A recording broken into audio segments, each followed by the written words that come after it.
room tour. Room 1101. Alright, lagyan na ng keycard para magkaroon ng electricity. And then, ang ating favorite. Buksan natin ilaw. Yan. Merong bidet, toilet, and favorite bathtub. So, very compact siya. Ang ganda. Tapos, ito yung entrance kanina. Tapos, meron ditong hangiran ng mga coat. Tapos, dito ko nilagay yung luggage ko. Tapos, yung shoes. Tapos, nagpalit na ako ng slippers. Yan. May full-length mirror. Then, andito na yung desk. May desk tayo. Working table. Hi! Tapos, meron dito dryer.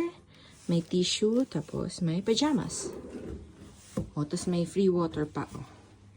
Tapos, may electric kettle. And may phone pantawag sa lobby. Tapos, mayroon ding maliit na mini fridge. Pang kape-kape.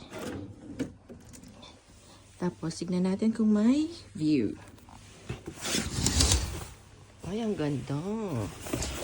Sakto. Ano na. Paggabi na. Yan. Can you see? Ayun o. May view tayo ng river. And, dun din. Ayan. River din. Tapos, if you can see, yung mga trees niya, oh, autumn feels pa, pero ano na, December 7. Very nice. Yan. Tapos, yan. Meron tayo dito double bed. Then, may TV. So, dito pala to sa Apa Hotel, Asakusa, Ekimae. So, 2-minute walk lang siya from Asakusa Station. So, yun lang. Bye!